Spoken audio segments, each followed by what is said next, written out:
সবাই মুখস্থ করেন কয়টা? চারটা। এক, এই জায়গায় যারা আসছি শুধু আল্লাহকে খুশি করার জন্য, নাকি সন্দেহ আছে? জোরে বলেন কাকে? সবাই বলতে হবে আমরা এই জায়গায় আজকের মাহফিলে যারা আসছি কাকে খুশি করার জন্য, জোরে বলেন। কার সন্তোষের আসছে? আল্লাহ, নাকি সন্দেহ আছে? দুই নাম্বার, এই জায়গায় আসার পর বসে মনোযোগ দিয়ে আলোচনা শুনতে হবে, এটা সুন্নাত। কারণ সাহাবীরা বলেন আল্লাহর নবী যখন আমাদের সামনে কথা বলতেন তখন আমরা বসে মনোযোগ দিয়ে আলোচনা শুনতাম।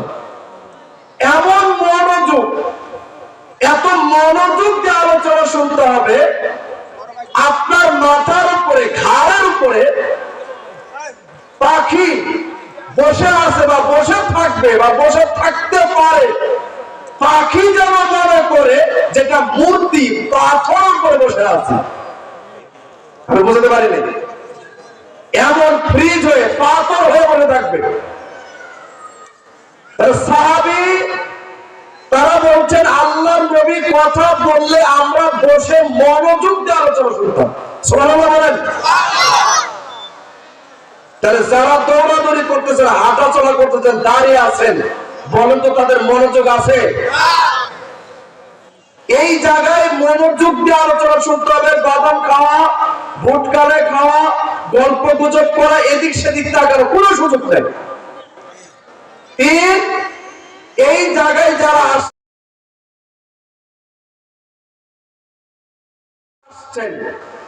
আসার পরে যে আলোচনাগুলো আলোচনা করেছেন করবেন, প্রত্যেকটা আলোচনা মানার নিয়তে, আমলের নিয়তে শুনতে হবে। কে কে রাজি নাই? হাত তুলেন। রাজি নাই কে কে? আলোচনা শুনে মানবেন না কে কে? সবাই মানবেন? তাহলে দুই হাত তুলে আল্লাহকে দেখা। সবাই কে কে মানবেন? বলেন ইনশাআল্লাহ। থাকবে থাকবে নামান। 4 নম্বর সত্য,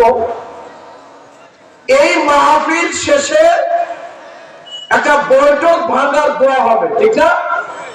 বৈঠক ভাঙার দোয়া শেষ, স্থান ত্যাগ করে যার যার বাড়িতে যাব। তাহলে প্রথম সত্য, এই জায়গায় আমরা আসছি আল্লাহকে খুশি করার জন্য। 1, 2, বসে মনোযোগ দিয়ে আলোচনা শুনবেন। 3, মানার নিয়তে শুনবেন। 4, শেষ বৈঠক ভাঙার দোয়া বলে স্থান ত্যাগ করবে। কে কে? সবাই শেষ পর্যন্ত সবাই আছেন তো ইনশাআল্লাহ? জোরে আছেন তো ইনশাআল্লাহ? এখন ফজিলত শুনেন।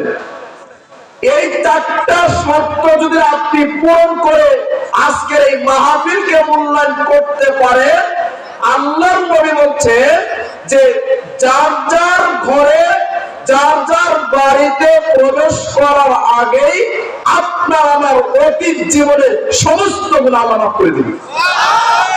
জোরে বলেন না সুবহানাল্লাহ। এটা প্রথম ফজিলত।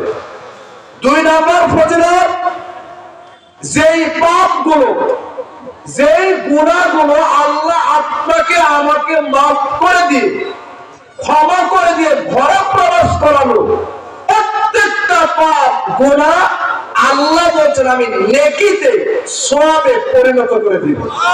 সুবহানাল্লাহ ওয়া বিহামদিহি। আমি বুঝাতে পারছি কি? তাহলে এই 4টা শর্ত ইনশাআল্লাহ পূরণ করবো তো ইনশাআল্লাহ? তাহলে জীবনের এই যাবত যত গুনাহ আল্লাহ মাফ করবেন, যেই গুনাহগুলো ক্ষমা করবো, প্রত্যেকটা গুনাহ আল্লাহ নেকিতে পরিবর্তন করবে।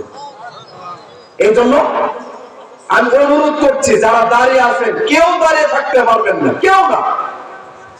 কারণ যারা গ্যাদারিং করে দাঁড়িয়ে দাঁড়িয়ে কোরআন হাদিসের আলোচনা শুনে, এরা প্রত্যেকেই জানেন, ঠিক কিনা বলেন?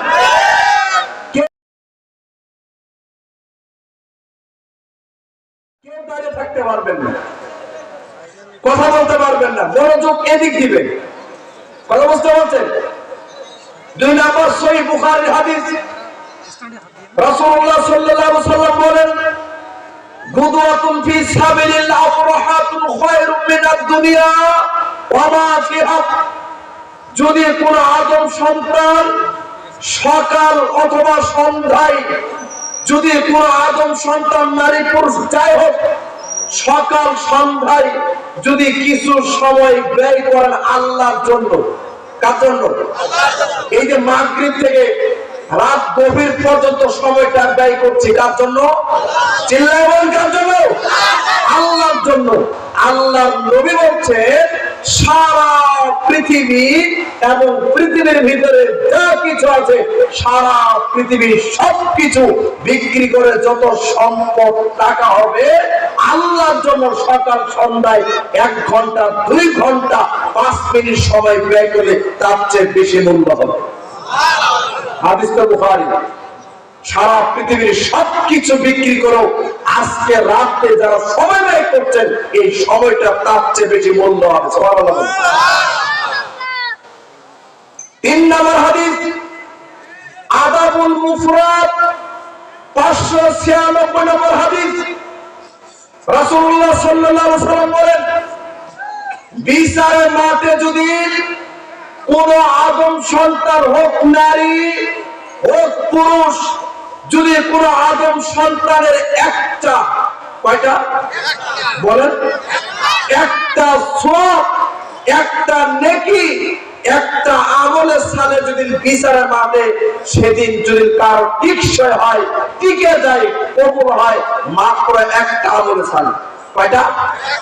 মনে রাখেন হাদিসটা আদাবুল মুফরাদ 596 নম্বর হাদিস।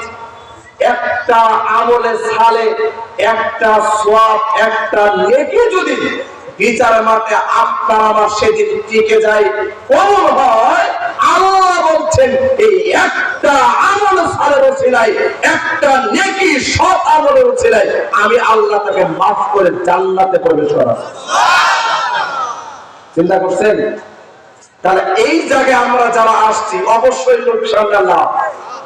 বলেন লাভ না লোকসান? শুনুন, এই জায়গায় যারা বসছি অন্তত আপাতত এখন আপনার কোনো গুনাহ হচ্ছে না। বুঝতে পারেন না?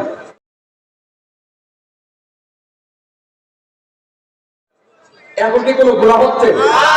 আপাতত আপনি চুগল করি, জেনা, ব্যভিচার, রাহাজানি, হত্যা, খুন খারাপ, চুগল করি, গীবত থেকে, গান বাজ থেকে, টিভি সিনেমা থেকে অন্তত এখন আপনি আপাতত গুনাহ থেকে মুক্ত, পাপ থেকে মুক্ত।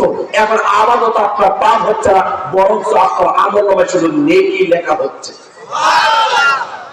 তাহলে যারা বসছি আসছেন আপনার, এই জন্য সম্মানিত প্রিয় ভাই এবং বোন, পিছনে জায়গা হচ্ছে না, আপনি একটু চেপে চেপে সামনে আসতেন, একটু চেপে চেপে সামনে আসতেন। জি ভাই, পিছনে ভাই একটু সামনে আসেন, জায়গা হচ্ছে না।